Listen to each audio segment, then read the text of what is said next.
May 1996, an 11-page Arabic booklet was being circulated on Peshawar.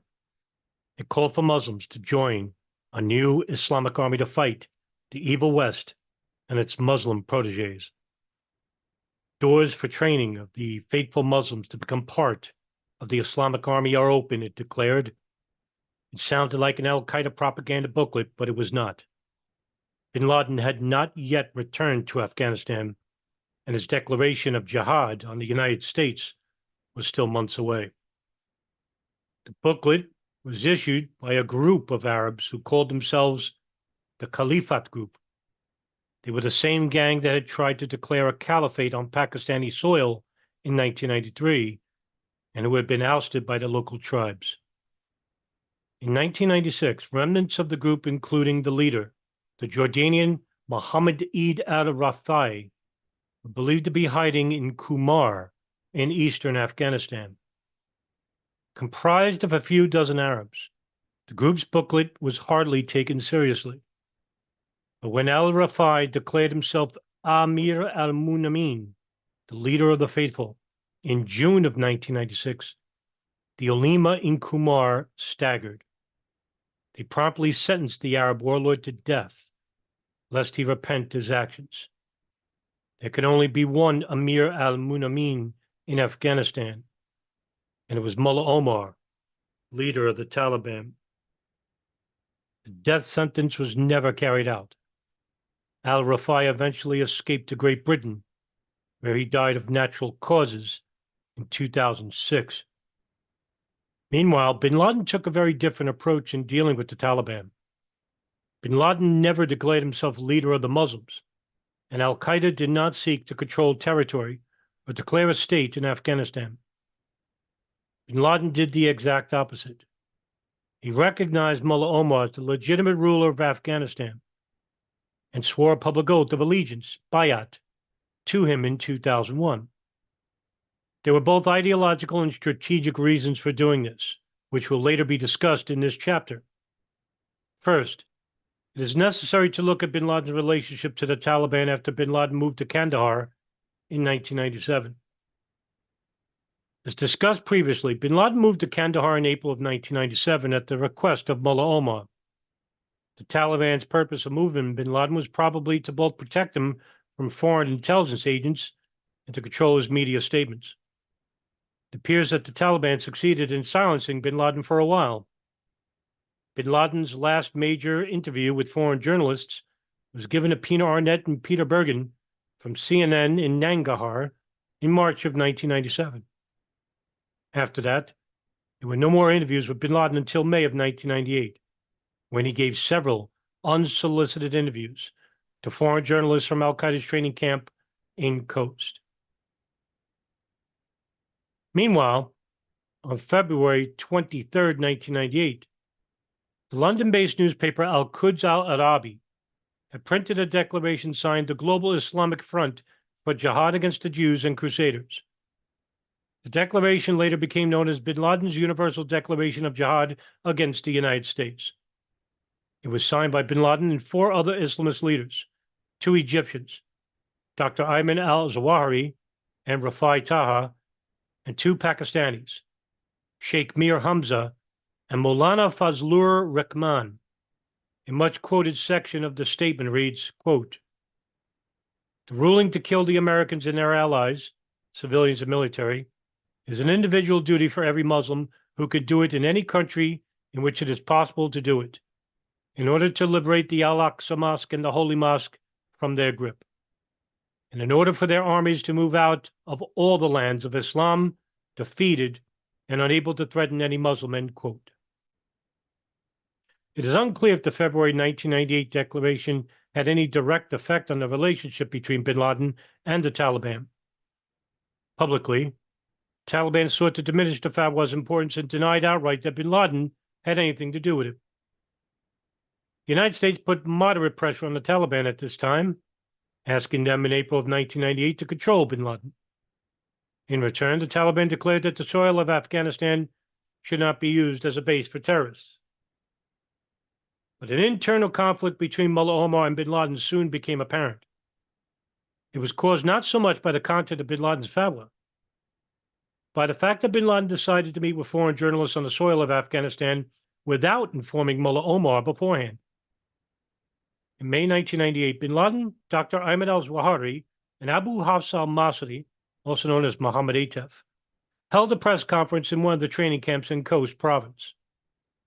The press conference was attended by the two Pakistani journalists, Rahimullah Yousafzai and Jamal Ismail.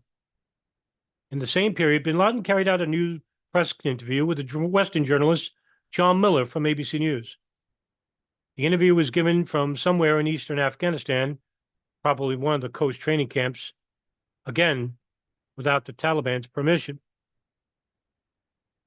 Before Rahimullah Yousafzai and the Syrian jihadist Abu Musab al-Suri, who lived in Kabul at the time, could testify that bin Laden's press conference had infuriated Mullah Omar. Yousafzai claimed that the Taliban leader called him after the press conference saying, "How can you hold a press conference without my permission? There is only one ruler. It is me or Osama." According to Yousafzai, Mullah Omar's resentment had been building up over some time. He particularly resented Mr. bin Laden's flamboyant grandstanding, his blood-curdling declarations against America, phony fatwas for which he had no religious authority, and news conferences scripted to exaggerate his power. Abu Musab al-Suri gives further details concerning the conflict between Mullah Omar and bin Laden. Al-Suri was considered a close ally of the Taliban regime. At the same time, he was well integrated into the Arab community in Afghanistan. Although he was not a member of al-Qaeda, he most likely had access to sources close to these events. In a private letter to bin Laden, which is dated July 19, 1998, al-Suri discussed the al-Qaeda's leader's latest troublemaking with the Taliban, apparently referring to bin Laden's May 1998 press conference and the controversy it created both within the Taliban leadership and among Arab jihadists in Afghanistan. Al-Suri confirms that it was not the content of bin Laden's 1998 fatwa that was the main source of conflict between him and Mullah Omar. Rather, it was bin Laden's unruly behavior within Afghanistan. According to al-Suri, the Taliban had permitted bin Laden to fight on the condition of silence, and that, quote, "In many meetings, some of which I attended, the Taliban told you if you wish to fight America and your adversaries, then do so without much talk and shouting from our land, as our condition is critical," end quote. This suggests that the disagreement between Mullah Omar and bin Laden was mainly of a strategic nature. Mullah Omar was not opposed to bin Laden's plan of fighting the Americans. However, he disagreed to the timing and methods of bin Laden's campaign. Mullah Omar wanted the Taliban to consolidate their power within Afghanistan before getting involved in another conflict elsewhere. If bin Laden wanted to fight from Afghanistan, he therefore had to fight in silence or go somewhere else. But the conflict between bin Laden and Mullah Omar also had a personal dimension to it. Al-Suri's letter revealed that there were deeper issues at stake than a disagreement over warfighting strategy. Bin Laden was challenging Mullah Omar's authority within Afghanistan. According to al-Suri, bin Laden justified his disobedience to Mullah Omar by claiming that his actions were in line with Islamic law. A section of al-Suri's letter reads, quote, "The strangest thing so far was Abu Abdallah bin Laden saying that he won't listen to the leader of the faithful when he asked him to stop giving interviews. He said, 'Let's see what Islamic law dictates. Since when is the guest entitled to resort to Islamic law concerning excessive demands on the host?'" End quote. The context is important. In order to cover his back, bin Laden had managed to enlist the support of a number of Afghan, Pakistani, and Saudi ulema who had endorsed his 1996 and 1980 declarations of war against the United States. Bin Laden's alliance with the Deobandi scholar Mufti Nizamuddin Shamazi was of particular importance.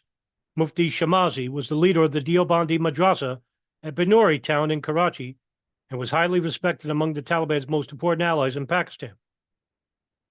The political party, the Jamaat-e-Ulama Islam, the charity organization Al-Rashid Trust, and Deobandi militant outfits who directly supported the Taliban's fight against the Northern Alliance. It put Mullah Omar in a delicate situation. He could not oppose the rulings of the most powerful Deobandi clerics in the region without losing religious legitimacy. This would weaken his position and possibly create splits within the Taliban. Bin Laden seemed to be fully aware of Mullah Omar's dilemma and used it to his advantage. According to al-Sudi, Bin Laden had been blaming the Taliban for letting down the sacred matters of land. From the context, we understand that he is referring to the Taliban's attempts at silencing Bin Laden's propaganda campaign and thereby obstructing his efforts to liberate the sacred land, that is, Saudi Arabia. Al-Sudi is defending the Taliban's position by stating that the Taliban are the ones who let down the sacred matters, but it's Saudi Arabia's people and ulema. Here, we see the contours of a more fundamental theological disagreement between Bin Laden and Mullah Omar. When is jihad warranted, and for whom? As far as is known, Mullah Omar never contested Bin Laden's claim that Saudi Arabia was occupied by the Americans. However, he expressed the classical view that jihad was an individual duty for the Saudi Arabians only, and that the struggle was not to take place within the country's borders. Bin Laden, on the other hand, saw jihad as an individual duty for all Muslims, and that the struggle against the Americans had no geographical limits. According to Bin Laden's view, the Taliban regime had no right to obstruct Bin Laden's propaganda activities in Afghanistan. If they did, they would be shirking their religious duties. Bin Laden was challenging the religious credentials of Mullah Omar by setting him up against the religious authorities and scholars who supported Bin Laden's fatwa against the Americans. Al-Sudi warned that Bin Laden's challenges to Mullah Omar's authority could have far-reaching consequences. Not only did it have the potential for creating internal splits within the Taliban, it could damage the Taliban's relations with the Muslim world. Al-Sudi was worried that Bin Laden's provocations would force the Taliban to enforce sanctions on the Arabs in Afghanistan. This would damage the Taliban's reputation in the Muslim world and cause them to lose respect and support because the results of the crisis can be left even here in Kabul and other places. Talk about closing down the camps has spread. Discontent within the Arabs has become clear. Whispers between the Taliban with some of our non-Arab brothers have become customary. Al-Sudi did not hide his bitterness toward Bin Laden, whom he believes may strike a deal with the Saudi regime or go back to Sudan. Al-Sudi and many of the other Arab mujahideen had nowhere else to go. If they returned to their home countries, they would most certainly face legal prosecution. By pursuing his narrow goals, Bin Laden was jeopardizing the sanctuary of all Arabs in Afghanistan. Al-Sudi told Bin Laden, "We are in a ship that you are burning on false or misleading grounds.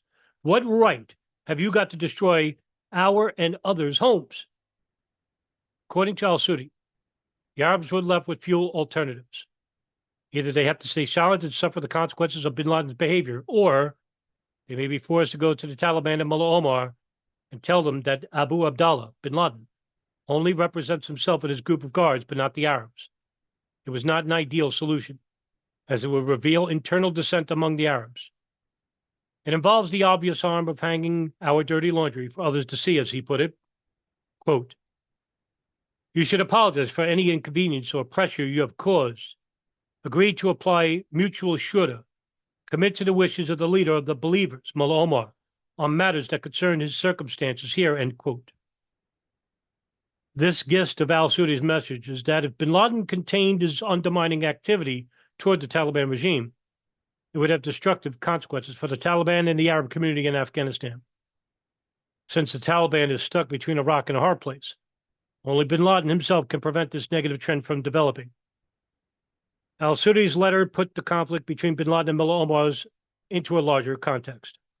The main problem for Mullah Omar appears to have been Bin Laden's behavior within Afghanistan, his refusal to obey Mullah Omar's orders to keep a low profile, and challenging Mullah Omar's authority by enlisting the support of a powerful ulema, all for the sake of furthering his own interests before the interests of the Taliban state. Scoffing at Bin Laden's arrogance and love of media attention, al-Sudi notes, "I think our brother has caught the disease of screens, flashes, fans' applause." When reading al-Sudi's letter, one must keep in mind that it was written by one of the most strong-minded and outspoken leaders in the Arab community. Al-Sudi had more than one personal grudge toward Bin Laden that may have colored his observations.